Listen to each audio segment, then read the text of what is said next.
Chapter 15. The juice bar was nearly empty. The neon purple and green lights gave the girls a strange, alien look that Thor did not find appealing. Still, tits were tits, and the juice bar was the only place in Famecili where trainers got in for free. Thor had gone there often in the first few months following his certification. Benjamin Pratt brought all of the newbies there during training, and the girls were instructed to do whatever the trainers wanted. Those nights got a little out of hand, and Thor had never felt entirely comfortable there. He stopped going when he was promoted to head trainer. His life became the gym, and he'd lost interest in the juice bar. For many of the trainers, the appeal wore off quickly.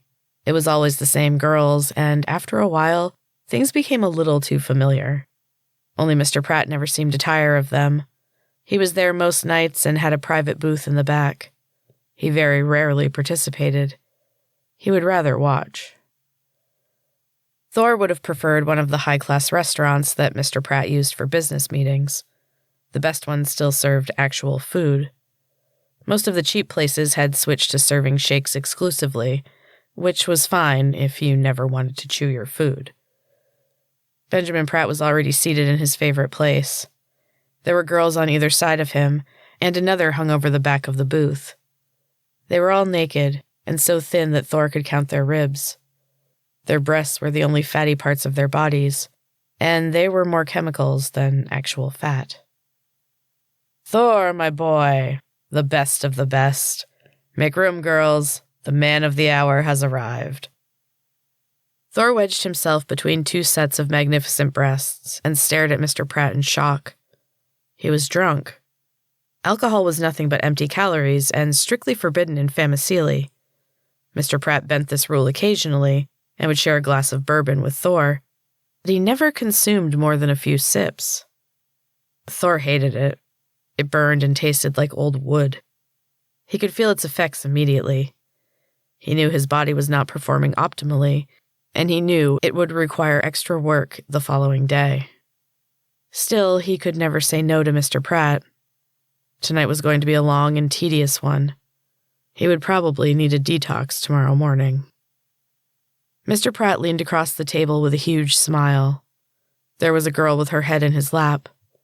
He grabbed her frizzy, bleached hair and pulled her upright. "Thor, my boy, I'd like you to meet Alicia." Her eyes were vacant and dazed. Her blonde hair was tangled in Mr. Pratt's fingers. She wiped her mouth and nodded at Thor. "Sup?" He didn't know what to say. His tongue was dry and cemented to the roof of his mouth. He watched in mute horror as she climbed over the table. Her naked breasts dangled in the drinks and knocked over several cocktails. She straddled him and licked his neck. Thor tried to control his revulsion. She smelled like chemicals and semen, and her face was haggard and much older than she seemed at first. He sat still and tried to wait it out. "What's the matter, my boy? Don't you like Alicia?" "I'm tired, sir. Been a long day." "Not too long. Your only client was in the food labs for half the day." Thor didn't answer. This was his punishment. He waited to see what Mr. Pratt had planned. "She's quite good if you give her a chance. Alicia, get off him. You know what you do best. Show him what a good wife you will be." Alicia's head disappeared below the table. Thor felt his heart stop. He couldn't breathe. He stared across the table at Mr. Pratt. The old man's smile was brilliant and never wavered, but his eyes were murderous. Thor swallowed hard. Dehydration or fear? "Wife? She's all yours, my boy. Consider it your holiday bonus." "I think I'd rather have the protein powder, sir." "You can't be serious. You could have a lifetime of this." He gestured broadly with the hand holding his drink. His smile was permanently fixed in place. He winked. "I told you she was good." She was good. Thor couldn't think. Mr. Pratt watched him intently. He wasn't smiling anymore. "I can't, sir. I'm not ready." Why was his voice wavering? It moved up an octave and cracked. Mr. Pratt sighed heavily. "No man is ever ready, my boy. You're an ideal. You must procreate." His smile was back and bright as ever. "Trust me, Alicia is too good to give up." Benjamin Pratt's features were sharp. His narrowed eyes gave him the look of a wiry old wolf. He sighed again and drummed his thick fingers on the table. "Is there some other reason you're rejecting my offer?" "No, sir. Of course not." Mr. Pratt reached over and grabbed Alicia's hair. He slammed her face into the table. Drinks spilled, glasses shattered on the floor. The other girls were screaming and clawing at them. One scratched Thor and left a thin trail of blood down his arm. His hand snapped back and made contact with her nose. There was a crunch, and she screamed. She scrambled over the back of the booth and fell headfirst onto the concrete floor. Her body twitched a little, and then lay still. Mr. Pratt was still smiling. There was a choked gurgling sound coming from Alicia. Her face made a sickening squish every time it made contact with the table. He gave her head a final slam, and there was a loud crunching sound. The gurgling stopped. Mr. Pratt never took his eyes off Thor's face. Thor tried to keep his expression passive and untroubled, but an ache was building behind his eyes. He had seen a lot of things since he started working for Mr. Pratt, but this was one of the worst. Alicia was dead weight. Mr. Pratt tossed her aside and she fell motionless to the floor. There was nothing left of her face except a bloody mass of tissue and splintered bone. "Well, Thor, I tried. I thought you would be pleased." "I'm just not the marrying type, sir." "I guess not. Too bad. She was very talented." He sat back and finished his drink in one big swallow. He stood up and threw some money on the table. "Let's go somewhere more private. We need to discuss Maggie." This was it. He was being demoted. Maggie would be reassigned, and his life was over. A rickshaw was waiting in front of the juice bar. The man and woman pulling it were thin and pale. SuperGym success stories. Thor recognized them from the gym. They were two of Claudia's best clients. He hoped he wasn't being replaced by Claudia. She was a complete bitch, and Thor was certain she was playing for the other team. Not that he had a problem with that. Girls could screw girls, but only if he could watch. Claudia hated all men, but she hated Thor most of all. She was Mr. Pratt's number one before he got his certification. The power shifted once he was official, and Mr. Pratt put him on the fast track to head trainer. Claudia was out and Thor was in. She didn't take it well. She threw a tantrum of epic proportions in the SuperGym and was suspended for several weeks. Mr. Pratt should have demoted her, but Claudia was a good trainer. She got results, so he let her keep her clients. Mr. Pratt climbed into the rickshaw and Thor followed. The cart sank under his weight. He flexed his biceps and checked their size. He had missed his evening pump for the second day in a row and could feel his muscles shrinking. He needed his routine. He was getting smaller every day, and that simply could not happen. Daily growth in progress. That was his plan, and he must adhere to it. He was Thor. He was an ideal. With a quiet groan, the rickshaw began to move. Mr. Pratt settled back in his seat and stared straight ahead. He would not look at Thor. Several long minutes passed. Thor was certain Mr. Pratt could hear his heartbeat. It was deafening. Small beads of sweat formed along his brow, and he tried to keep his features blank, but it was a futile effort. Mr. Pratt always knew what he was thinking. No one knew Thor better. "I don't blame you, my boy." Thor tried his best to stay calm. Mr. Pratt sighed. "That girl is a problem, for both of us." I know you understand what I mean. Yes, sir. I'm sorry, my boy. Thor felt his blood turn to ice. Benjamin Pratt never apologized to anyone. He was in dangerous territory. Thor remained silent. Mr. Pratt watched him for a little while. Then he shook his head and sighed again. Her transition was very difficult. I wasn't prepared for her stubbornness. He spit the word out. I had hoped Tessa's program would succeed. I owed her that much. Her death was tragic. It was also poorly timed. She didn't have time to finish the program. I made a mistake, my boy. I trusted the dietitians. I let them become too involved. And look what happened. One day in and she's already been sent to the food labs. I should have trusted the process. The SuperGym never fails.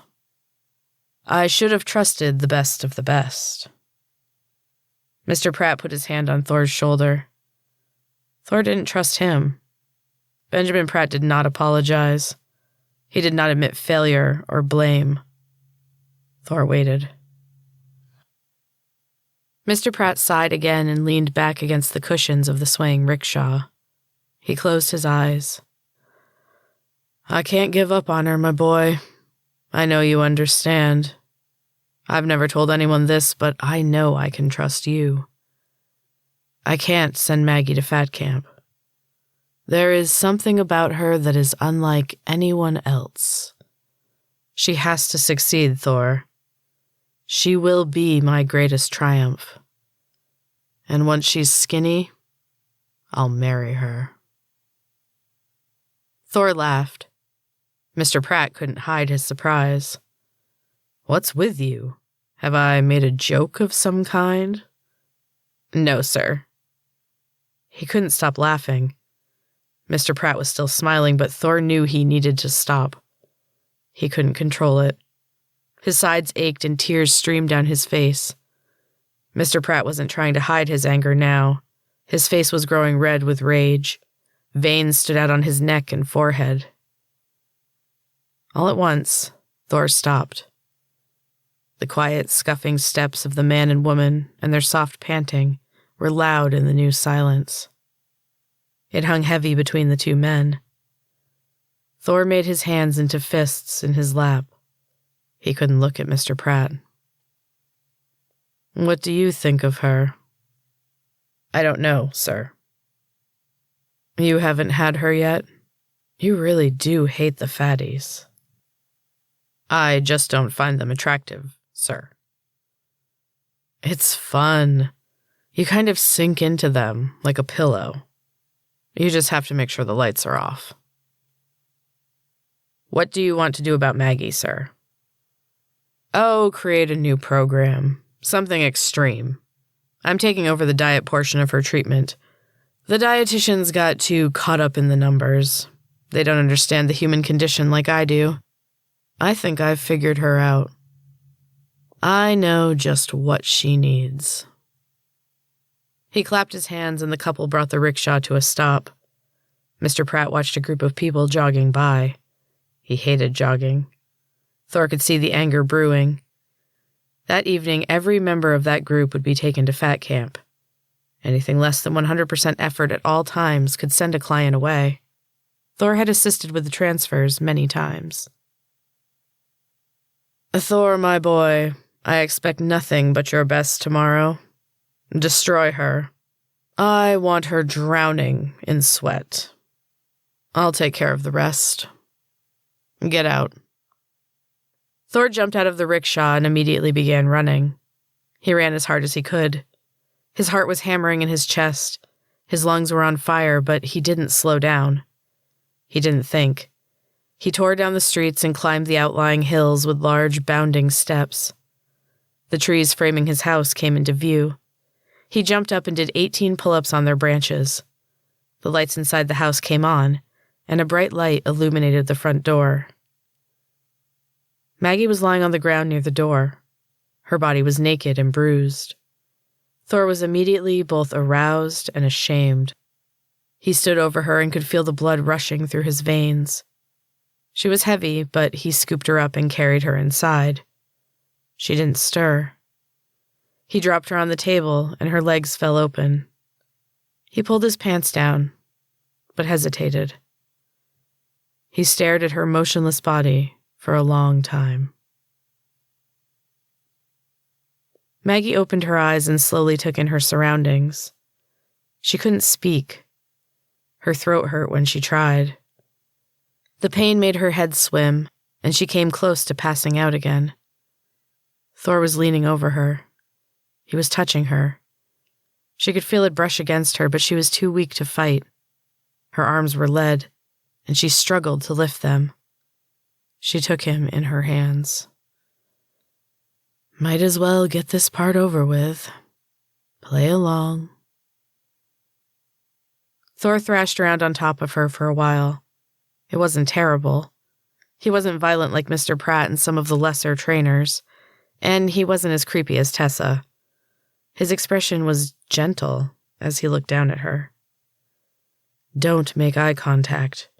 It could override his program. What? There was no answer. Other Maggie was gone. It was a relief, really. Maggie sighed. Thor was still looking at her. His eyes were wide, and he smiled a little. She didn't know what to do. They never looked at her. They never acknowledged she was there. His eyes were beautiful, so she avoided them. It was over quickly. Thor gave her a shirt, and she put it on. Looks good on you. Maggie sat on the floor with her knees pulled up to her chest and the shirt pulled over her knees. She wrapped her arms around her legs and cried. Was it that bad? Thor tried to laugh, but she could tell he was insulted. Women didn't often cry after being with Thor. He had the body of a god, after all. They might weep with joy, but they never sobbed. I can do better. He knelt beside her and pulled her arms away. She struggled a little, but he was too strong for her. He pushed her legs down and pulled the shirt off. Maggie cried harder, but she didn't fight back. Play along. Soon. Just play along. He got behind her. The tears dripped off her nose and formed a puddle on the floor. He was less gentle this time. Her head smashed into the wall, but he didn't slow down. Harder and harder. She was starting to black out, and he went faster. Slam, slam, slam, slam. Maggie lost consciousness and slumped to the floor. Thor stood up and pulled up his pants. There was blood on the wall. A small pool of it was forming around her head. Shit, not again. There was blood on his shirt. He used it to mop up the mess on the floor. He cleaned around her and used a wet sponge on the wall. She was breathing, so at least he hadn't killed her. He would think of something to tell Mr. Pratt in the morning. He might even be proud of Thor and give him a raise. Was it a test? Mr. Pratt had done this kind of thing before, but Maggie was different. Mr. Pratt's obsession with her was growing. His actions were increasingly erratic and violent. Thor didn't know what to expect. His emotions swung between his confused feelings for Maggie and his lifelong loyalty to Benjamin Pratt. Thor wasn't used to thoughts or emotions. He couldn't always control his actions when he felt things, and Thor needed to be in control. His life had been simple before he met Maggie. He didn't think. He just trained. He pushed himself to perfection. He pushed others far beyond their limits. It didn't require thought or feelings. Maggie was different. She made him think. His head ached every day. His heart fluttered in his chest, and he couldn't focus on his reps when he lifted. It was an entirely new experience, and he hated it. He couldn't decide if he wanted to save her or kill her, and it was making him crazy. Thor didn't like indecision. He was a man of action. Chapter 16. Maggie was participating in a group exercise class at the SuperGym, just like any other day. The room was painted white, and the walls shone from the sunlight that slipped in through the high, small windows. Sunlight. Famecili hadn't seen the sun in years. She wasn't sure how many exactly. Time wasn't important anymore. Mr. Pratt had streamlined their lives. They ate, slept, and exercised based on alarms that blared through the city. Maggie didn't remember arriving at class. She was sweaty, but her muscles didn't hurt. It had to be early in the program. She went through the motions without thinking. In front of her, rows of purple and green-clad bodies were jumping, over and over in perfect unison. A round man 3 rows up fell behind. His feet didn't leave the ground. He bent over and retched. His hands rested heavily on his knees. He was surrounded in an instant. 2 burly trainers escorted him from the room despite his wheezy cries of protest. The pace increased. It took a few minutes for the clients to catch up, and the perfect rows wavered for a moment. The clients got back on pace quickly. Massive, muscular men stalked the outer edges of the group, waiting for the next client to fall. Maggie still couldn't feel her muscles. Was it a side effect of the cleanse? Something that makes you pain-free? Doubtful. Other Maggie had a point. Pain-free was not a common existence for the clients of the SuperGym. Maggie couldn't remember the last time she hadn't been in some kind of physical pain. She dropped down into a push-up position as the lead trainer cued them. Bodies dropped all around her amidst the sound of soft groans. She looked up for just a moment, and the world changed. The clients lay prone on steel tables. There were tubes running from their bodies to beeping machines. Dietitians in their pristine lab coats surrounded one table. They poked at the body with shiny instruments and murmured softly. A moment later it was gone. Maggie was still on the floor. Bodies rose and fell around her. A massive hulk of muscle was watching. He took a few steps in her direction. She shook her head and turned her eyes to the floor. She lifted her body up with surprising ease. Push-ups were usually a battle. She kept the pace and ignored everyone else around her. They wouldn't break her today. A pair of bright green sneakers edged their way into her line of sight. She knew those shoes, but it couldn't be the same ones. Hesitantly, she dropped to her knees and looked up. Tessa stood grinning above her. She shook her head and her sleek ponytail bobbed. Maggie remembered how Tessa looked when she'd last seen her, the ponytail lifeless and sticky with dark blood. Slacking on the push-ups as usual, Maggie. You know what happens if you stop. No, please. Maggie tried to rejoin the group, but Tessa wouldn't let her. Her small hands clamped tightly on Maggie's voluminous upper arms. She lifted her to her feet with very little effort. Maggie couldn't feel Tessa's fingers, but her flesh was white under her grip. Too late for that now. You know better than to stop. She was grinning. Her face was gaunt and her tan had faded. There was a look of desperation in her eyes that made Maggie nervous. Tessa was always reserved, always cool and collected. Maggie didn't know this wild-eyed girl dressed in a wrinkled trainer uniform. There were spots on the shirt, tiny brownish specks. They seemed to be growing in size as Maggie watched. Tessa tapped a finger on her tablet and motioned to Maggie. Follow me. Where are we going? Maggie knew where they were going.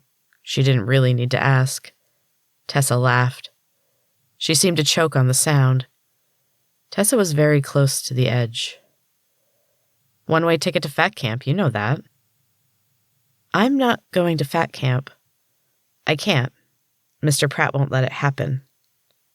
Tessa looked grim. They had reached the edge of the group, and she motioned Maggie toward the door. She waited until it clicked shut behind her, and they were alone in a short hallway. Tessa was looking around wildly, and Maggie realized that there were no cameras in this hall. Tessa fixed her eyes on Maggie. I figured it out. Maggie waited, but Tessa didn't say anything more. What? You. I figured it out. Her eyes gleamed and her breath came in short bursts. Everyone wants to know about you. Why are you special? What keeps you safe from Mr. Pratt's madness? I've spent so long thinking about it. About you. You know what I found out? She was leaning in close. Maggie towered over her tiny frame, but the look in Tessa's eyes frightened her. You're not special. Tessa grinned triumphantly. That's the big secret. You're just like everyone else. She leaned in closer. Don't let Mr. Pratt find out. If he figures it out, you're dead. Game over. I don't understand. I couldn't see it before, but here everything makes more sense. The door opened behind Maggie, and Tessa's eyes went wide. Fear swept over Maggie in a cold wave, and she didn't dare to turn around. I'm sorry, Maggie. Tessa walked away. She didn't look back. Her silhouette grew faint and shimmered as she moved down the hall. A hand clamped on Maggie's shoulder and began shaking her. She was back in the food lab. She could smell the slime. It was cold. It filled her stomach and blocked her airway. She was drowning in it, dying. The next moment she erupted.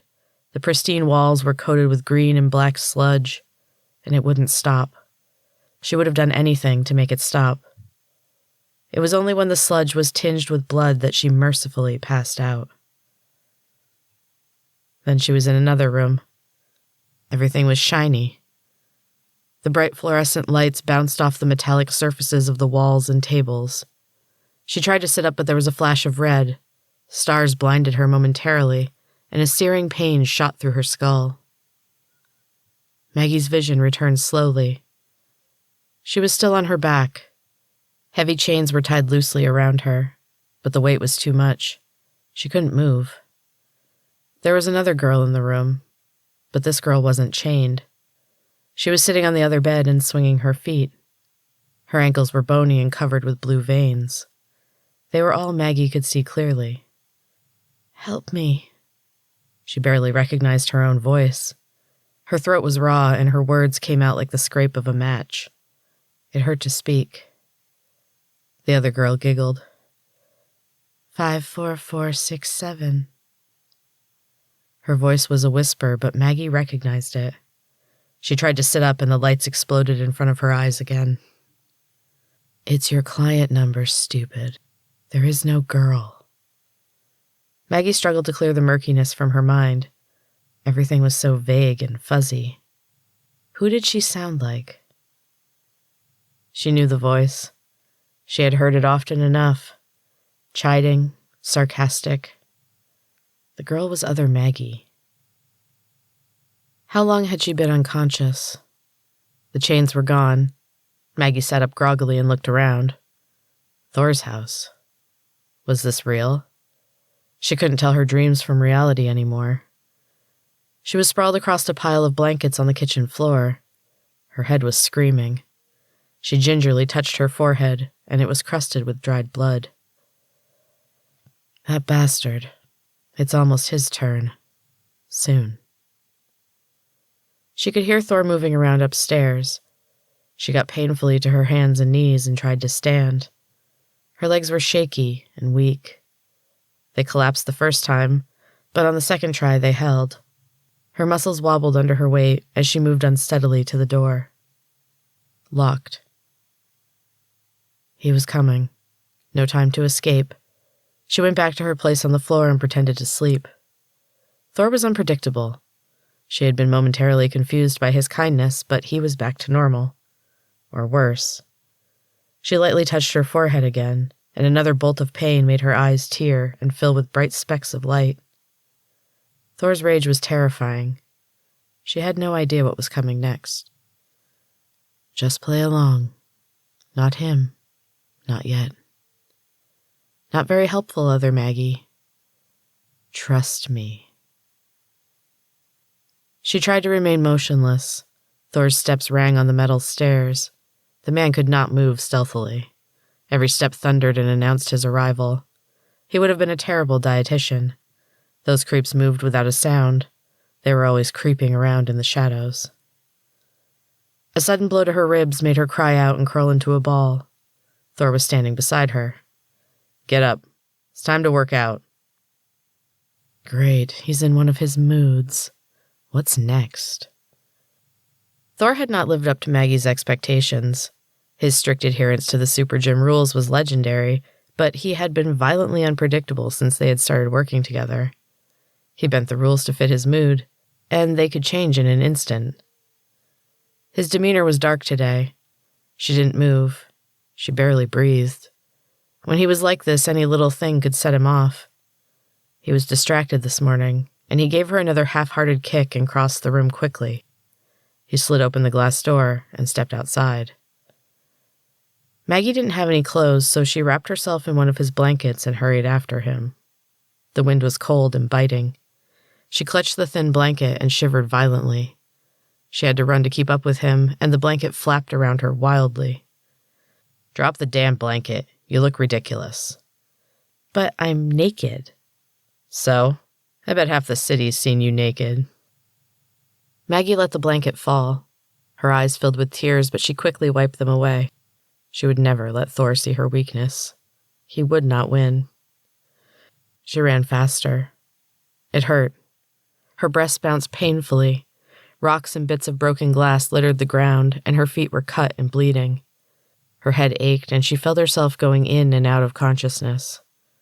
She tripped and fell hard onto her hands and knees. Thor finally stopped running. You are pathetic. Come here. He picked her up and threw her over one shoulder. He ran the rest of the way into the city, carrying her across his back. The blood rushed to her head and made the pain almost unbearable.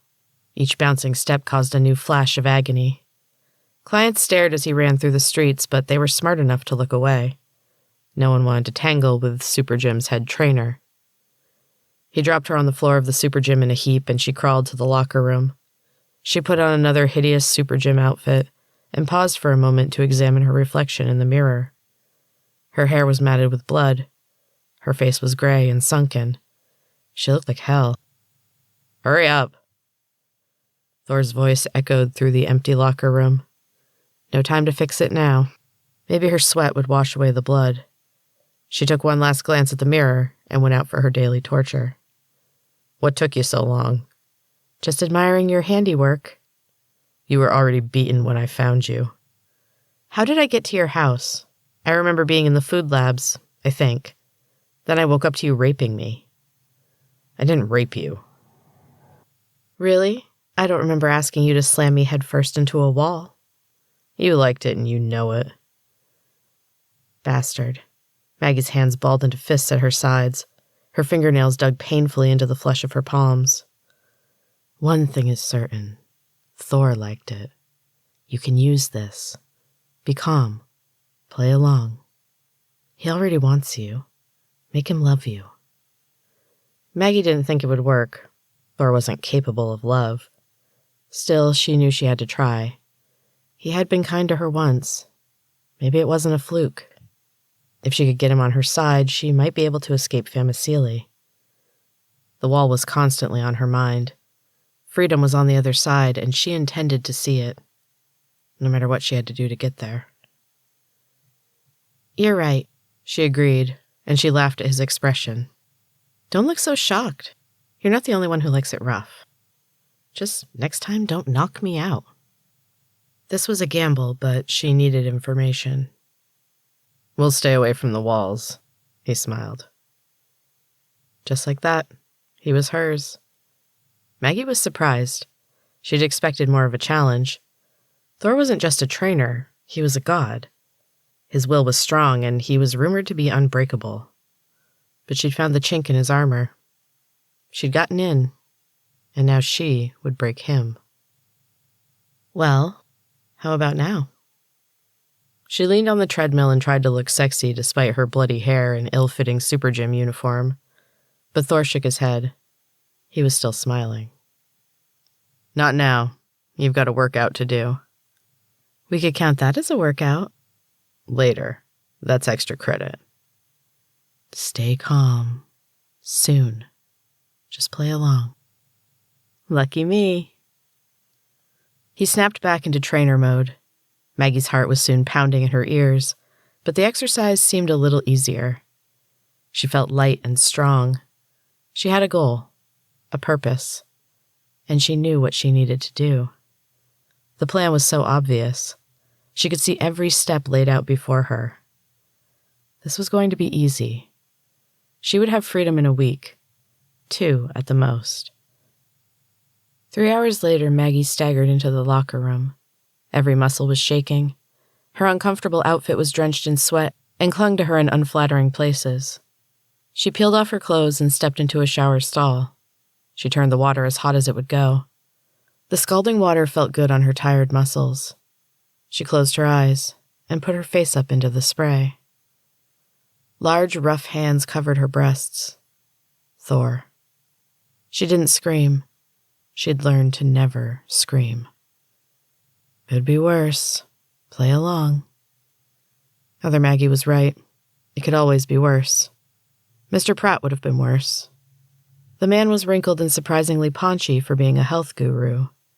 He smelled like old protein shakes and grunted like a pig when he abused her. Yes, things could always be worse.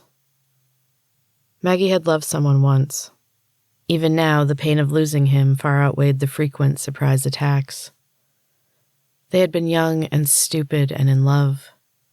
There had still been hope. Benjamin Pratt had already been sworn in, but the scope of his power had not yet become apparent. People were still different shapes and sizes. They still had occupations that had nothing to do with food or fitness. Everyone was blindly living their lives as the SuperGyms quietly infiltrated the city. Maggie couldn't remember how many years it had been. It felt like a lifetime. His name was Casey. He wasn't an exciting guy.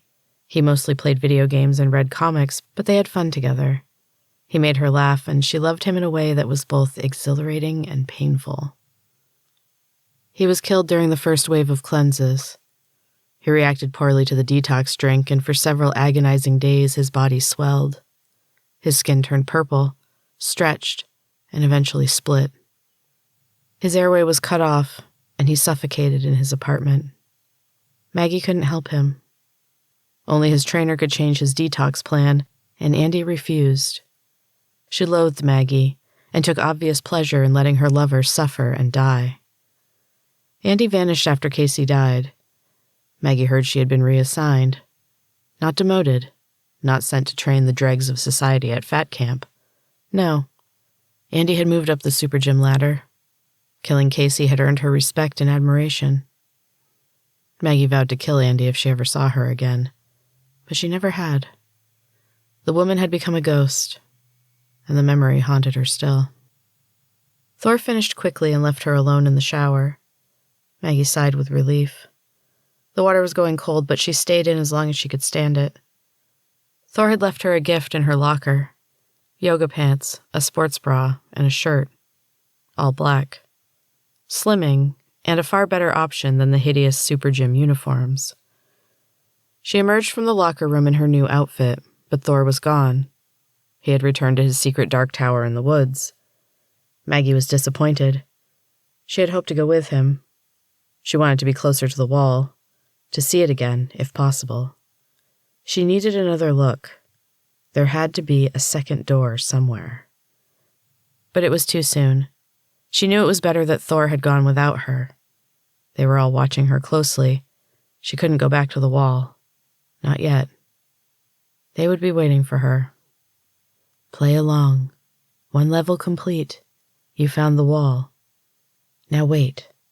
Just a little longer.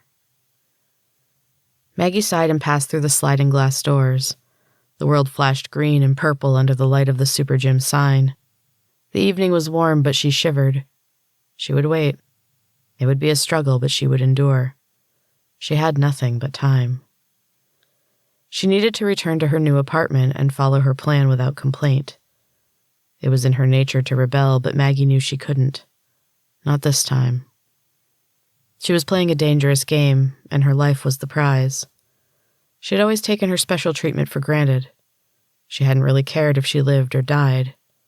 Finding the wall had revitalized her. It gave her a reason to survive, a reason to hope. There was a new life waiting for her on the other side, She just needed to bide her time. What about the dream? What if Tessa is right? Tessa is dead. Maggie knew it was true. She'd seen her in the growing pool of blood. She'd felt the bones crumple under her hand. Believing in dreams was worthless, yet she couldn't shake the feeling of dread. Tessa's message disturbed her. It was exactly what she had always feared was true, that there was nothing special about her, that she was horribly average, and someday everyone would find out. Her stomach grumbled. Her diet plan had been changed again. So far it consisted of eating nothing. No fruits, no vegetables, nothing. She was still allowed water, in moderation. Maggie hated it. Her appetite had always been ferocious. It grew worse the longer she deprived herself. The hunger pains were almost unbearable at times, but she had to admit it was working. Her stomach was shrinking at a satisfying pace. If she could just get rid of the loose skin, she'd be happy. Mr. Pratt would be pleased. She didn't want him to find her attractive, but she needed to keep him happy, at least for a little while. Just a little longer. Make yourself attractive. Deal with the repercussions. Keeping him happy keeps you safe. For now. Keep playing. She jogged home. The air was heavy and hot. The humidity made it difficult to breathe. It was like breathing through wet wool. Her lungs burned and she struggled to get enough air. She huffed and puffed to her apartment and found her bike chained up outside. How did that get there? Trent. Her heart fluttered a little. Maggie grabbed her chest in fear. Was she having a heart attack? No, you idiot. They're feelings. Real feelings. It had been a long time since she'd felt anything.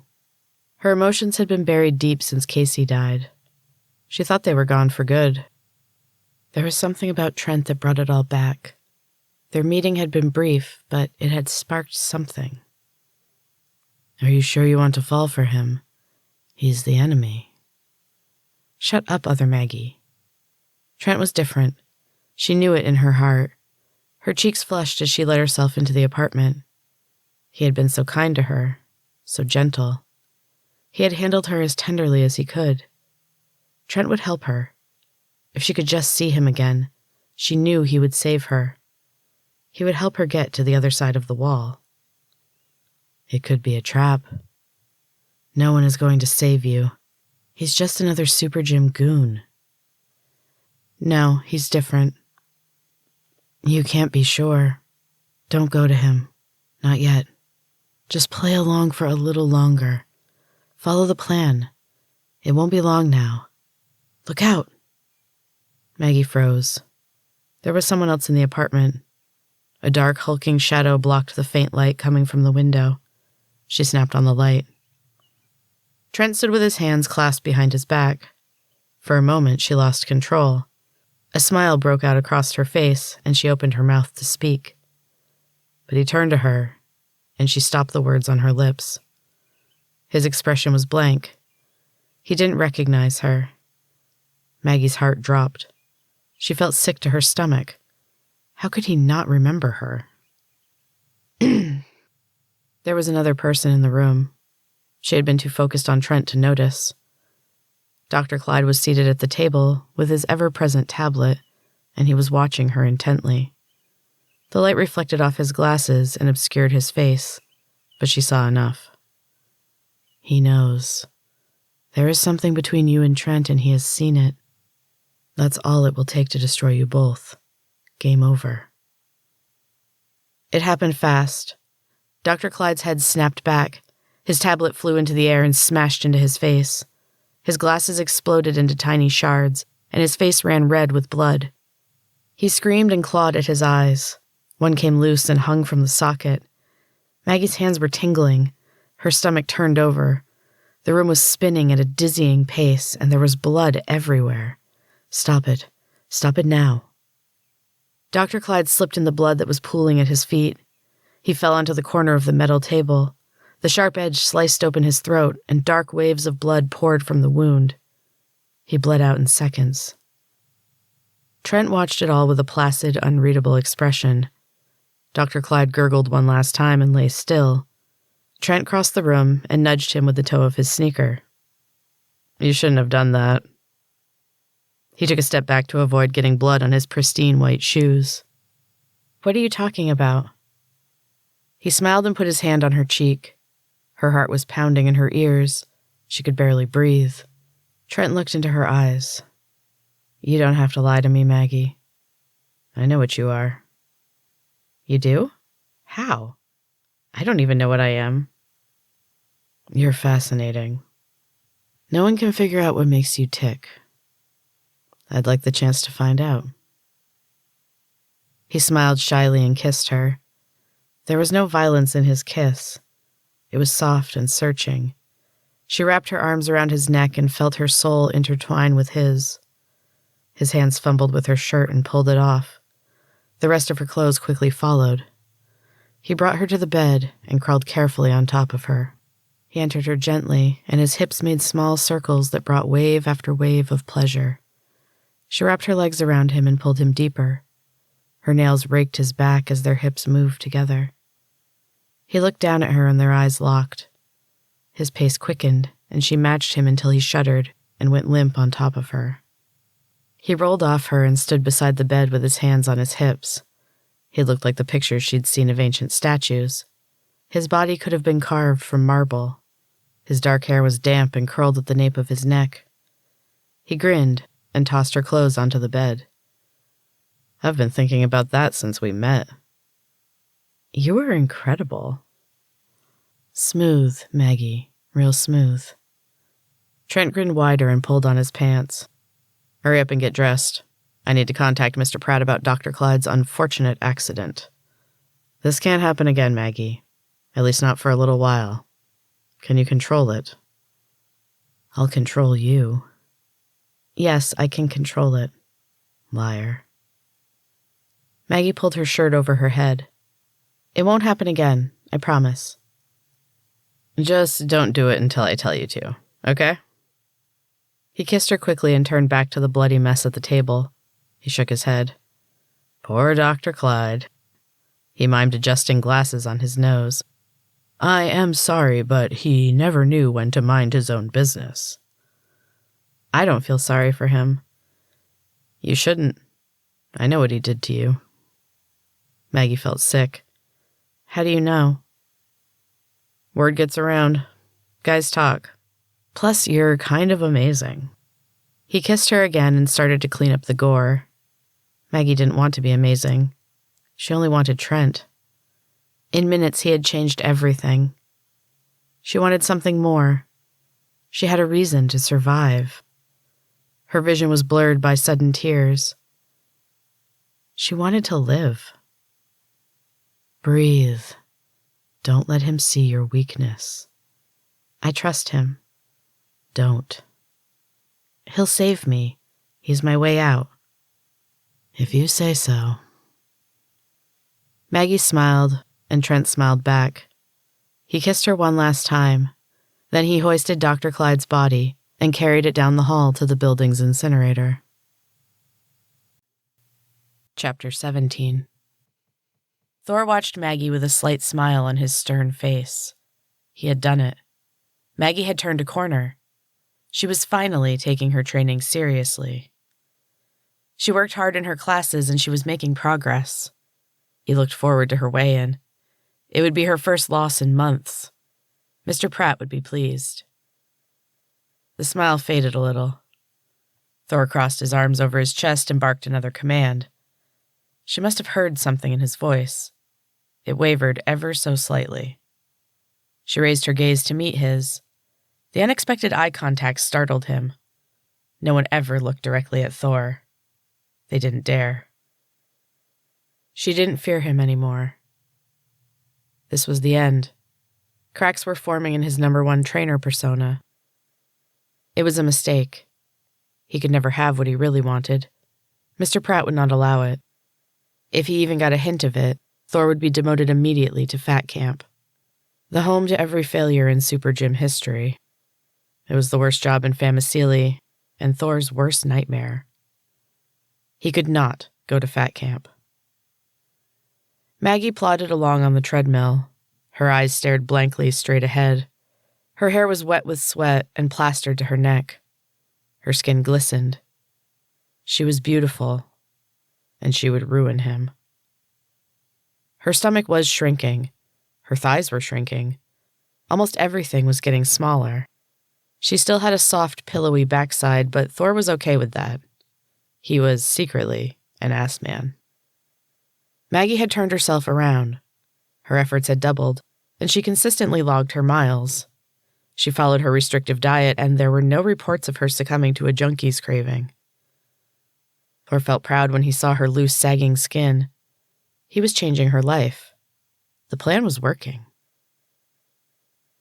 The door flew open and Mr. Pratt entered with a swagger.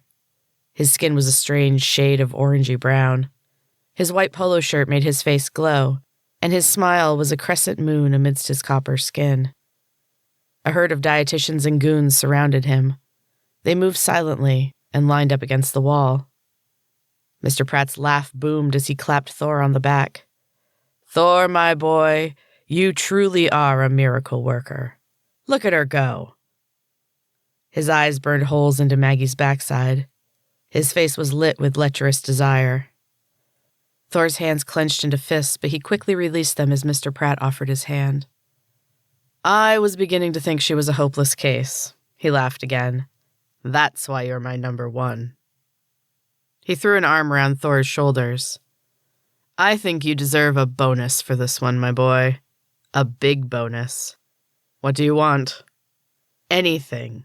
You can have anything." Thor knew he shouldn't ask. He knew it was a dangerous request. He knew it would be the end of him. Then he opened his mouth, and the words came out anyway. Mr. Pratt's reaction was slow. He stood staring blankly at Thor with his mouth hanging open. His arms dropped to his sides. He struggled to process the request. When the realization came, his face slowly changed. His complexion went pale under his orange veneer. His keen eyes narrowed. Thor hadn't seen an expression that fierce since the early years, when Mr. Pratt was fighting for the city's health and well-being. The silence stretched on forever. Mr. Pratt cracked his knuckles. The sound was loud over the drone of treadmills. Thor took a small step back. One of the goons stepped forward, but Mr. Pratt raised his hand to stop him. His face had gone back to its original color. His body relaxed. He laughed, but his eyes were still angry. "I'm afraid I can't do that, my boy. If it was anyone else, they'd be yours. What about Andy? Her proportions are almost perfect. Would you like her? No? Choose someone else. Anyone else. This one is different. She's special. And that makes her mine." He showed his teeth, but it wasn't really a smile. "Anything else, my boy. Whatever you want is yours. Just not that." Thor swallowed hard and nodded. "Yes, sir." Mr. Pratt nodded back. He walked over to Maggie and turned off the treadmill. He took her arm and guided her up the wide staircase to his office. This time, his posse did not follow. The dietitians kept their eyes glued to their tablets. The goons watched Thor. He wanted to kill Benjamin Pratt. He wanted to beat his mentor to a bloody pulp, take Maggie, and run. There was nowhere to run, but that didn't matter at the moment. Thor's fists pounded the cement walls until his hands ran red with blood. He couldn't feel anything. He raced across the room, but he hesitated with one sneaker on the bottom step of the massive staircase. The goons moved in close and surrounded him. Thor prepared for a fight. He knew instinctively who would be the first. The largest goon was standing close to him, but Thor was watching the red-bearded man on his left. The man jumped him a moment later, but Thor was prepared. He squatted down, got under the man, and threw him into a wall. The man's head made a sickening crack as it came in contact with the bricks. He fell in a crumpled heap onto a nearby treadmill and stayed there. Thor stood staring into the face of the largest goon. The others had fallen back and circled the body of their red-bearded cohort. The dietitians were scrambling for the door. The big goon stared back. He had a scarred, ugly face. The corner of his mouth twitched once. Twice. He spun around and shoved his way through the tangle of bodies by the door. The other goons quickly followed. Redbeard remained on the treadmill. His head was crumpled on one side, and blood spattered as the still-moving belt sprayed the surrounding machines. The clients on the other treadmills kept their eyes forward. They continued to run even as the blood drained from their cheeks and left their skin a pasty, greenish white. Thor took a long, deep breath and walked away from the gore. Someone else would clean up the mess. He flexed his fingers and made his body relax. He shut off his mind. It was a tactic he had mastered during grueling ultra-marathons, and it had saved him many times since. It was the only way he stayed sane after the final purge. His brother had been one of the final 3. He was an addict, a junkie, one of the first to join the HAAS, and one of the last to die. Quincy had always been too soft. Thor had begged him to follow his fitness plan. He offered to be his trainer, offered him an incredible family discount on his SuperGym membership. He even offered his diet plans for free, but Quincy refused everything he proposed. Their mother doted on Quincy and constantly gave in to his desires. She baked him sweets and pressed both boys to eat their fill. Only Thor had been able to resist. He watched with self-righteous disgust while his brother devoured the treats, barely chewing as the crumbs sprayed out over his shirt. The day Benjamin Pratt outlawed sugar was the first day Quincy tried junkies. Thor followed him all afternoon. When he ducked into a rundown bodega, Thor was not far behind. The store was empty except for the short, round man behind the counter, who glared suspiciously at Thor and wiped a smear of chocolate from his ample chins. Quincy had disappeared, and Thor retreated outside. His SuperGym uniform drew attention in that part of the city. Doors closed as he passed. Curtains drew back and abruptly fell again. He didn't see another living being, but he felt a dozen pairs of eyes following him. He ducked behind a dumpster that was overflowing with the now illegal sweets. The sugary smell was almost overpowering. It made Thor feel lightheaded and sick. He waited. Hours passed, but Quincy never emerged. Thor grew tired of waiting. The sky was growing dark. He had wasted an entire day following Quincy. He went back to the bodega and stood outside. The owner was watching him from his place near the register. He held something in his hands, but kept it down behind the counter. There was a small pink speck in his mustache. A sprinkle. Thor pointed to his own hairless upper lip and glared at the man. He knew he should confront him, but he was tired. His muscles had been inactive for far too long. He would report the man when he got back to the SuperGym. For now, he was just going to give him a little scare. He stalked around the building, intending to kick the back door in and scare the man out of his wits. Instead, he froze. His brother lay on a pile of wrappers. His stomach was bloated, his eyes were glazed, and he drooled crumbs from the corners of his mouth. Thor nudged him with his foot, and he groaned. He was still alive. After quite a bit of struggling, a shouting match with the owner of the bodega, and the use of a pulley system, Thor managed to get his brother's massive frame onto his back. He slowly staggered home. His mind was blank. Quincy's heavy bulk was just another weight. His goal was simply to move the weight. No thinking. Just action. The apartment was dark and cold. Their mother was gone. Nothing else was missing. She just vanished and never returned. They never knew what happened to her. Quincy thought she'd quit the SuperGym and gone into hiding. He thought she joined the Health at Any Size rebellion. Thor thought differently, but he didn't want to say it out loud. He hoped Quincy was wrong. He hoped he was wrong. Everything was just beginning, and Thor was still naive enough to think he could still save them. Their relationship was forever changed. Quincy openly defied the laws, and Thor struggled to uphold them. He fought alongside Mr. Pratt during the sugar riots, but when he came face to face with his own brother, He tried to protect him. He saved Quincy from the trainers. He hoped it would be enough. He hoped Quincy would finally see the error of his ways. But when Thor returned from the fray, his brother was gone. He hadn't seen him again until the final purge. The crowd was deafening. They were screaming for blood. Mr. Pratt pushed Thor in front of Quincy. He stood before his own brother with his arms crossed over his massive chest and watched impassively as Quincy was stripped of his flesh. Thor turned off his mind. Quincy's screams didn't reach him. The blood was something out of a terrible dream. Even now, he couldn't remember the details. Everything was vague and out of focus, except the knife and the hand that held it. Maggie's hand. Chapter 18. Maggie's life fell into a routine. She went dutifully to her workouts with Thor and gave in to him often enough to keep him satisfied. She followed her restrictive diet plan to the letter and stopped going to the cupboard for junkies. She was always home by curfew and in bed when the lights went out. That was her favorite part of the day. As she slid between the cool, scratchy sheets, she could feel the tension flow out of her aching body. After the lights went out, Trent would slip into her apartment and find his way to her through the darkness. It became a game. She would wait in the dark, and he would search for her. The anticipation was thrilling.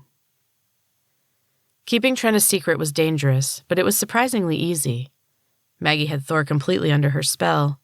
The most terrifying SuperGym trainer had become obedient and eager to please. He was gentle with her now, and sex had become another boring routine. He wanted to make love and talk about their feelings. Maggie was surprised to find that she missed his cold, quiet stares. This new Thor was bland and uninteresting. Even his training had become predictable. Thor gave her more breaks, and he made her workouts easier on the days when Mr. Pratt wasn't prowling around the SuperGym. Benjamin Pratt was her only remaining problem. He was increasingly more obsessed with her progress. She was weighed and measured daily, and he used the time to examine her and note the places that needed the most work. One day he had Thor join in the fun. They took turns running their hands over her body and discussing her flaws. Then Mr. Pratt grabbed her and abused her while Thor watched. Thor was upset. He masked it well, but Maggie saw it in his eyes. A flash of rage, just a moment before his face became placid again. Mr. Pratt slapped her ass and laughed in his loud, booming way. "That's how it's done, my boy. If we ever find someone who meets your high expectations, I can give you some pointers." "I do okay, sir." Mr. Pratt laughed again and slapped Thor on the back. Maggie saw Thor's jaw clench.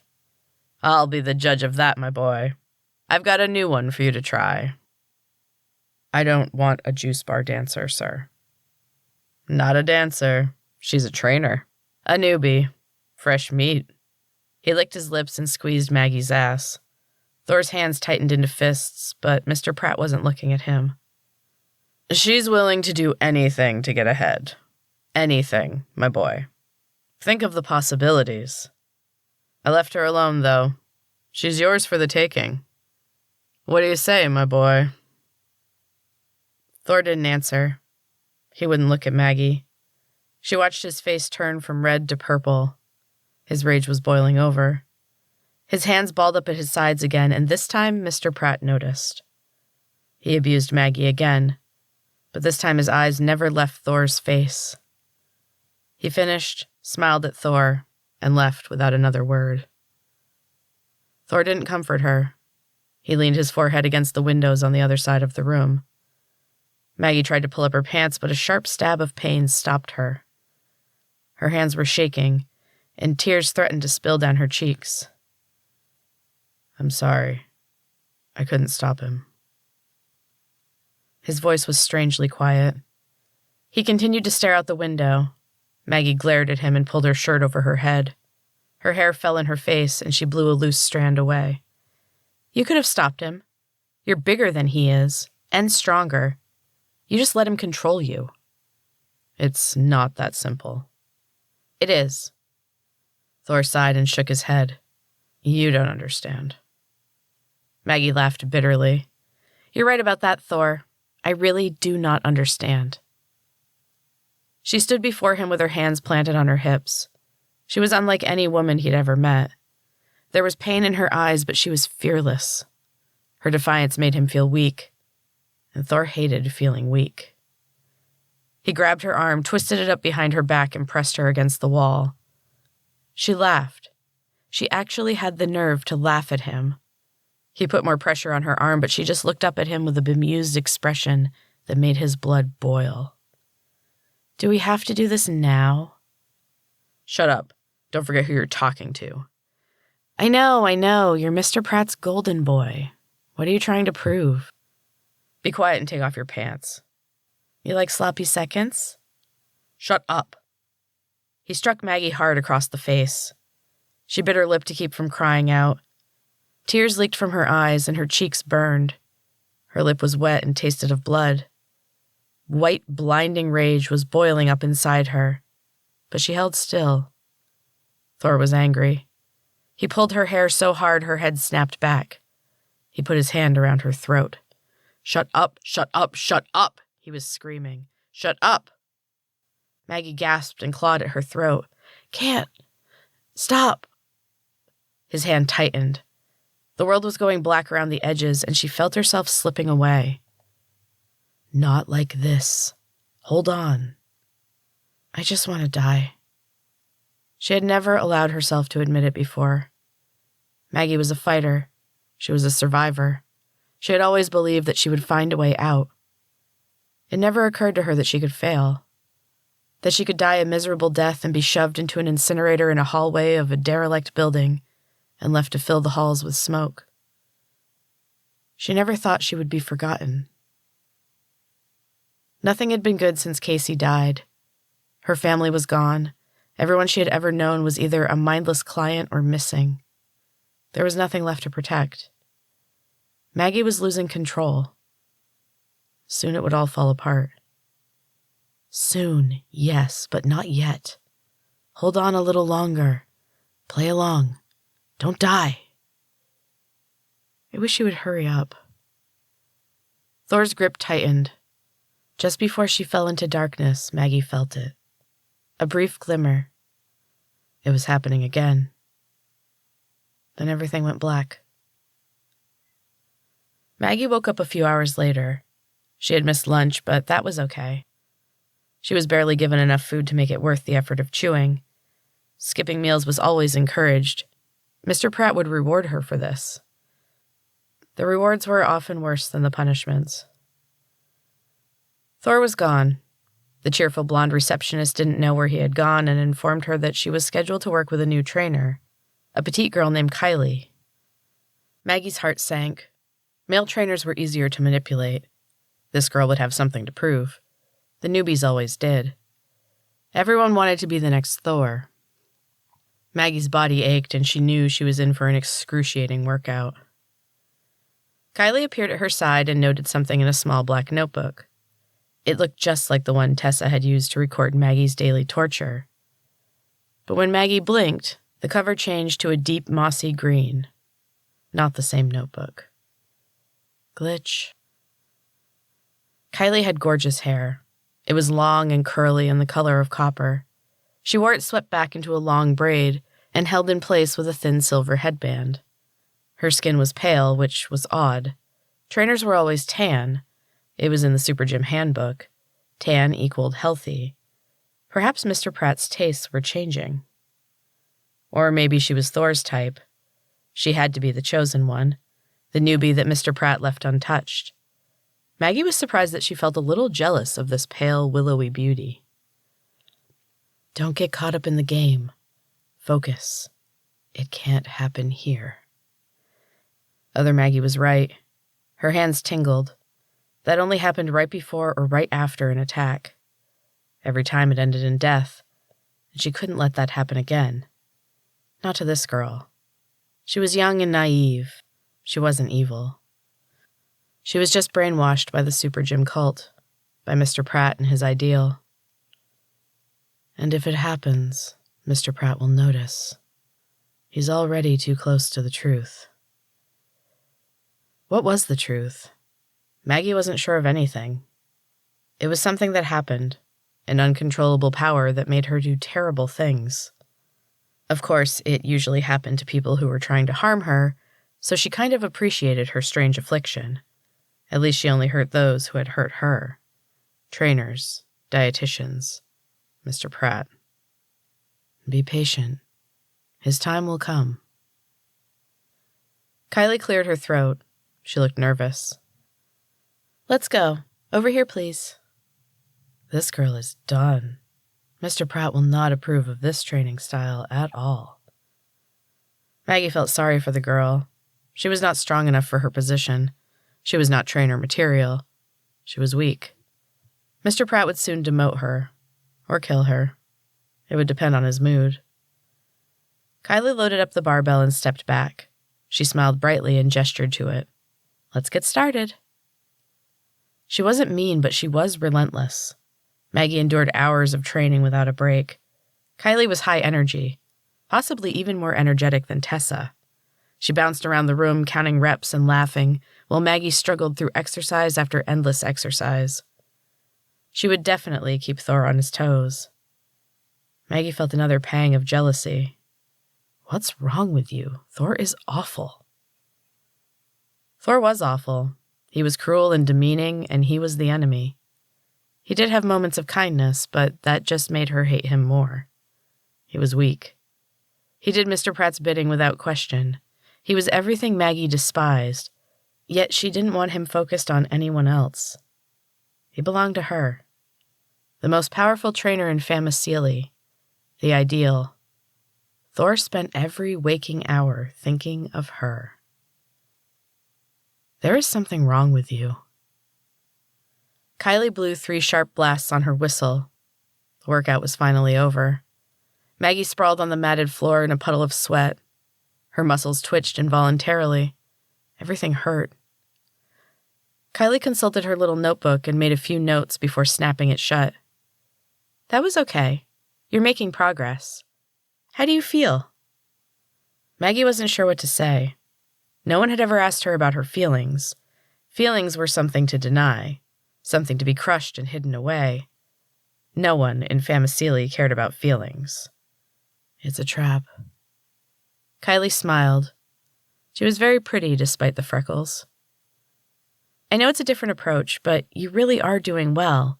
You must feel proud of your accomplishments. You look great. Kylie obviously needed to get her big violet eyes checked. Maggie did not look great. Her skin sagged in places where the fat used to be. Her breasts were shrinking into 2 wrinkled pendulums. Her ass had disappeared. She was vanishing. The incredible vanishing woman. Kylie's smile faltered at Maggie's continued silence. She knelt beside Maggie's prone body and brushed a sweaty lock of hair off her forehead. She turned Maggie's flushed face toward her and held it so she couldn't look away. You can talk to me, Maggie. I know how it is around here. It's hard work. Attaining the ideal isn't easy. Trust me, I get it. But it doesn't have to be unpleasant. You can talk to me. We could be friends. Friends. The word didn't register at first. Maggie had almost forgotten its meaning. Definitely a trap. Women were not permitted to be friends in Famecili. Men were, but only if they followed a strict pecking order and limited their discussions to tits, sports, and how much they could bench. Play along. She obviously needs a friend. Maybe she'll be helpful later. Maggie attempted a smile, but it had been too long. She'd forgotten how. She managed to tighten the muscles in her cheeks, and Kylie accepted it. Her face lit up. She beamed at Maggie as she helped her sit up. Maggie took a deep breath and held it for a moment. She let it out and tried another smile. I feel pretty good. Tessa's program is working. It's incredible, really. I've seen your records. You were a troubling case. How did you do it? What? Lose the weight. Kylie's smile wavered. She toyed nervously with the edge of the notebook. I didn't. I've always looked like this. Maggie crossed her arms over her chest and scowled at Kylie. Some friend. You're already lying to me. I thought I could trust you. You can. I don't want the scripted answer. I want the truth. Kylie looked around nervously. She lowered her voice. Fine. Tessa trained me. She was brilliant. I lost the weight immediately. I was a fatty like you, a junkies addict. But now I'm a trainer, and it's incredible. Best decision of my life. There were tears in her eyes. What an actress. Look at those tears. Maggie shook her head. Tessa told me about her best clients. I guess she thought it would motivate me or something. It's funny. She never mentioned you. Kylie's smile blinked off, then back on. Oh, well, I never made much of an impression. I'm forgettable. This is just depressing. You can't be that forgettable. You're a trainer. Yes, that's true. I am. She's hiding something. Maggie was intrigued. She decided to keep Kylie close for now. She would play along and figure out what her new trainer was hiding. Maybe she can help us get over the wall. Maggie smiled at Kylie. She would find a way out of Famecili. She refused to die on this side of the wall. Chapter 19. Maggie couldn't sleep. Her empty stomach growled painfully. It had been days since she'd eaten anything, even in pill form. Her thoughts drifted. She couldn't focus on anything for very long, and most of her thoughts went to Trent. He'd been showing up after lights out for a few weeks, and she looked forward to their nocturnal fun. He was late tonight. She'd been laying in the dark for hours. Maggie wasn't entirely sure she could trust Trent. He claimed to love her. He broke the rules and put his own life in jeopardy to be with her. But he had been a trainer. At some point, he had pledged his life to Benjamin Pratt, and she wasn't sure he would choose her over a prestigious job at the SuperGym. Trent could be torn away from her with the simple offer of a promotion. Mr. Pratt would know this, and he would use it if it suited him. Their nightly rendezvous kept her safely in her apartment. No more illegal walks, no more junkies, no chance to escape. If Trent was assigned to keep her in her place, he was doing a good job. Maggie threw off her blanket and got out of bed. As she paced the floor, her legs wobbled weakly beneath her. She had always been strong, fat but powerful. Her body was withering away, and she was letting it happen. It was time to get out. Time to find a way over the wall. She was so consumed with her thoughts that she didn't hear Trent's stealthy step in the hallway. The door opened with a slight scraping sound. Trent moved soundlessly through the darkness to her bed. The springs creaked under his weight. Maggie stood frozen near the table. Something's not right. Hold still. Be invisible. Trent grunted as he hefted his bulk off the bed. Maggie. His harsh whisper was deafening in the silent apartment. She couldn't tell if he was angry or afraid. Maggie. He bumped into the table. The metal scraped loudly across the floor. The sharp corner jabbed her in the stomach, and she held in a cry. Maggie's heart was in her throat. She waited to see what he would do next. Shit. There was a sharp snapping sound followed by the hum of something electric. Purple sparks briefly illuminated the room, and she saw his face. He was looking right at her. Damn it, Maggie. What are you doing? You had me scared to death. I thought something had happened. He moved toward her and she countered. It was better to keep the table between them for now, until she understood what it was he was holding in his hand. What's wrong with you? Another snap. The room was suddenly bathed in purple light. The hum of electricity grew louder. Trent was struggling to keep his expression under control. She could see the anger building. Are you mad at me or something? Maggie still didn't reply. The veins in his neck were popping. He was close to losing control. She had never seen him this way. He'd always been kind to her, gentle. This was a different man. A trainer. One of Mr. Pratt's goons. Don't do this to me, Maggie. Not now. I've put everything on the line for you. If Mr. Pratt finds out about us, I'm finished. I'll end up at fat camp. Maggie found her voice at last. Doesn't he already know? Is that why you're really here? To keep me caged up like an animal? To make sure I follow the rules? What are you talking about? You're delirious. When did you last eat? Don't try to distract me. I know the truth. Trent made a sudden move around the table. Maggie didn't react in time. His big hands clamped down hard on her arms and squeezed. Trent, stop it. You're hurting me. He leaned in close. He still clasped the humming box in one hand, and Maggie could feel the heat coming off it in waves. He touched the crackling purple light to her skin. Pain washed over her, and she cried out. Trent hissed through his teeth. Quiet. Mr. Pratt has goons all over this place. Do you want them to hear you? Do you know what I have to do to get in here every night? Maggie shook her head silently. That's right. I think I like you better when you don't talk. He led her to the bed. Twice a searing pain shot through her arm as the electricity made contact with her skin, but she didn't cry out again. The air filled with the smell of singed hair and cooking flesh. Thor pushed her onto the bed and turned his back to her. He grabbed the chair, threw a leg over it, and lowered himself. He placed the box on the table and folded his arms across the back of the chair. He stared at her for a long moment. Maggie waited. Was this it? Would this be the time she didn't survive? Her life had been an agonizing torture for so long that she almost welcomed death and an end to it all. No more diets, no more exercise, no more trainers, just beautiful sleep and peace. Not yet. Not like this. You beat Thor. You can take this, ape. Just play along. Fight back. Trent jumped to his feet and paced the room. He ran his hands through his hair and pulled. I don't understand this, Maggie. I'm a good guy. You know I love you. Why are you doing this to me? He waited a moment for a reply. He frowned at her continued silence. I don't want to hurt you, but you're making it so difficult. Why can't you just be a good girl and follow the rules? You've been doing so well. He moved closer and ran his hands down the length of her body. I won't let anyone hurt you. I promise. You'll be a success story, and I'll get reassigned to the SuperGym.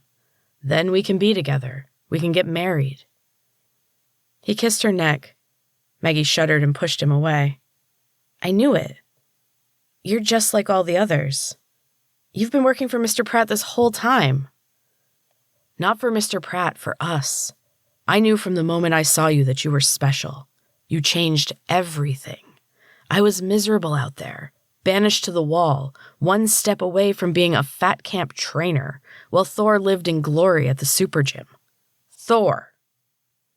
He growled the name. Maggie pulled her knees up to her chest and tried to shrink into the corner. Trent's expression was distant.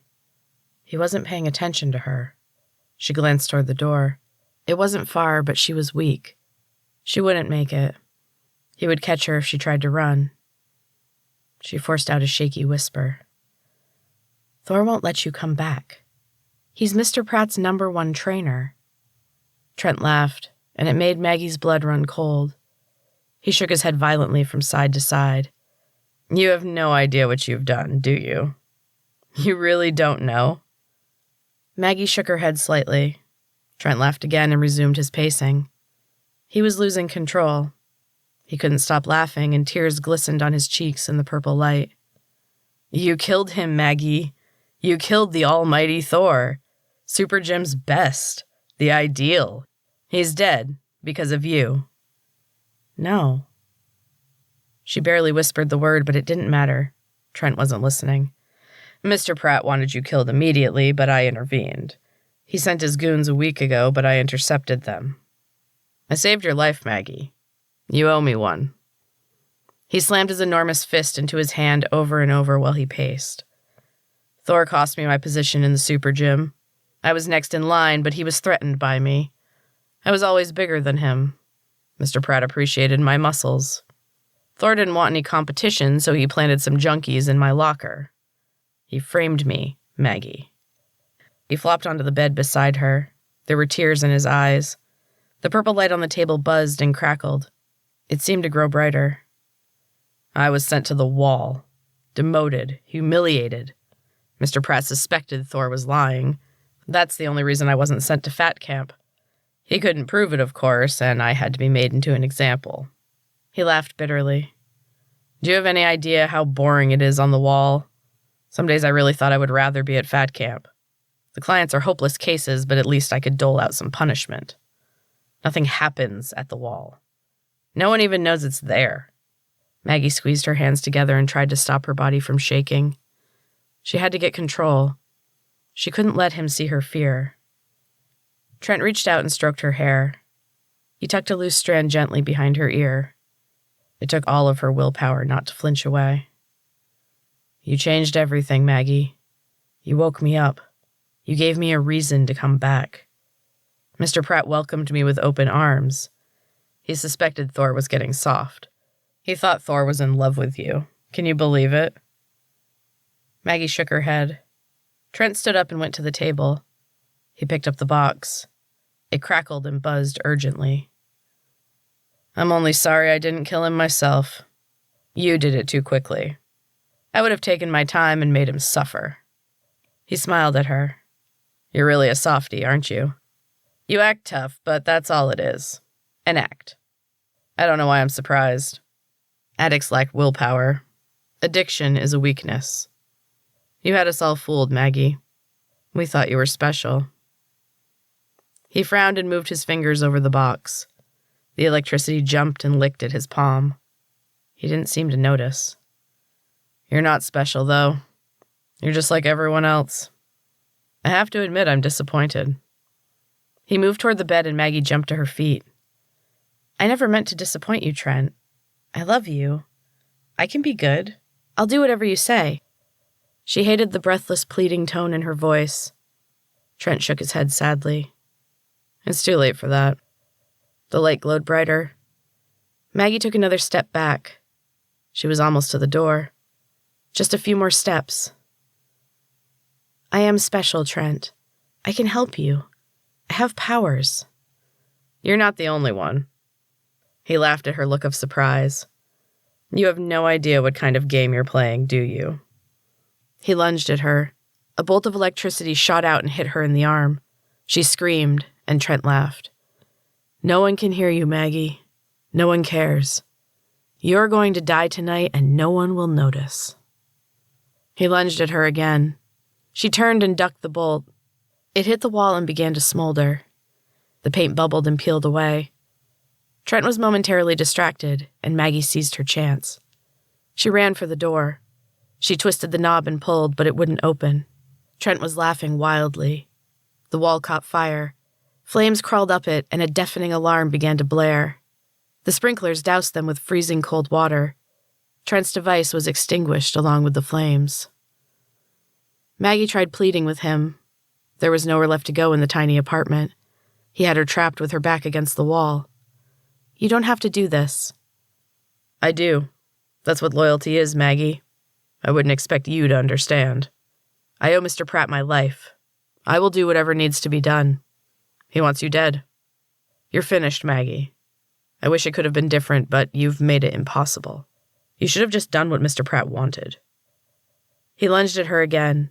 His hands closed around her throat. This again? All the trainers have one move. Do it. Finish him. Maggie's hand tingled. It flew out and struck him in the temple. There was a hideous cracking sound and blood began to pour down his face. His hands fell away and he slumped to the floor. The dark blood pooled around him. Just like Tessa. Her stomach turned and she retched violently. Nothing came up except a bit of bile, but the pain was immense. Her stomach felt as if it was ripping open. She ran to the door and yanked on the knob. The alarm was still blaring, but the door remained locked. She moved away from Trent's body and sat facing the wall. She closed her eyes and rested her forehead in her hands. She couldn't look at the carnage she had caused. Maggie stayed that way for hours, or what felt like hours. It might have only been minutes. The alarm stopped suddenly, and the room was plunged into silence. The only sound was an occasional drip of water from the sprinklers. The inconsistent dripping was maddening. She clamped her hands over her ears and tried to block out the sound. The room was cold, and she shivered uncontrollably. She turned off her mind and went away. She didn't think. She couldn't feel. She hovered somewhere above the frail, broken girl staring at the wall. This pathetic creature was not part of her. She watched until exhaustion finally overtook the girl. She leaned her forehead against the blackened wall and slipped into an uneasy sleep. Chapter 20. Loud knocking woke her. The room was blood-spattered and charred, but Trent's body was missing. Maggie stood up stiffly. Her body protested every movement. Her hips and back ached. Her skin was marred with blisters and burns. Trent's taser had left its mark. Where is he, anyway? There was no time to wonder. The door swung open. Pigtails was back, and she looked surlier than usual. She stalked to the table and lowered her massive rear into the chair. She took no notice of the carnage around her. She silently consulted her notes and removed a large pill bottle from her pocket. She removed the cap and tapped 2 massive black pills into her meaty palm. She held them out to Maggie without looking at her. There was something hidden under her blank expression. She's afraid. Maggie took the pills and choked them down. She was too tired to fight. Pigtails looked at her long enough to make sure the pills were gone. She leaned back in the chair. The metal creaked under her weight. She spread her hands over the tabletop and sighed. The sound startled Maggie. She took a closer look at the woman's chubby face. She looked even older than before, and the pigtails just added to her age. Her desperate attempt at youth highlighted the crow's feet around her eyes and the loose skin at her neck. Her eyes were sad. The anger she wore like armor was gone. She looked defeated. She still wouldn't look at Maggie. She tapped her fingers on the tabletop and sighed again. Thank you. Maggie was at a loss for words. Gratitude was the last thing she would have expected from this troll of a woman. A SuperGym servant. A blind follower of Benjamin Pratt. The woman took a deep breath and continued. I moved the body. Don't look at me like that. I had help. Obviously, I am in no shape to move that massive man on my own. That's not the point. He's hidden, and that will buy you a little time. Not much. Mr. Pratt will be waiting for a report. He'll want proof that you are no longer a threat. I can wait for half an hour, maybe a little longer. Those pills you took are power pills, the ones the trainers take. They'll give you strength, for a while. You have to get out of here. She leaned on the table and stood. The metal protested loudly. Why are you helping me? Pigtails looked at her. Her bloodshot eyes were damp. Tears filled the creases on her cheeks. I'm going to fat camp. They're coming for me tonight. I spent years working for that man. I've always been a loyal servant to the SuperGym. I never once questioned my orders. She sighed. But I'm not the ideal. Never will be. I saw the papers on his desk. Transfer to fat camp. That bastard. She choked on a sob and covered her face with her hands. Maggie reached out tentatively to touch her, but she pulled back. Comfort did not come easy to her, and she found she was secretly disgusted by this woman's display of weakness. You're as bad as the rest of them. No. Maggie refused to believe that was true. She wrapped the woman in her arms and held her while she cried. Pigtails pushed her away. She swiped violently at her eyes. No time for that nonsense. I've accepted my fate. You still have a chance. Escape. Get out of Famecili and find help. I don't know what is on the other side of the wall, but it has to be better than this. You know about the wall? Pigtails nodded. I've seen it. Once. Before Trent and his goons caught me. I suffered for that little journey. That's when I decided to stick close to Mr. Pratt and serve him. Not my best moment. She gave Maggie a little push toward the door. Go. Get out and save yourself. This may be your only chance. Why not come with me? Pigtails shook her head. A stray tear slipped down her wrinkled cheek. I'd just slow you down. This is your chance. Take it. Live a good, full life. Eat food. Relax. Laugh. She sighed again. I remember when those things came naturally.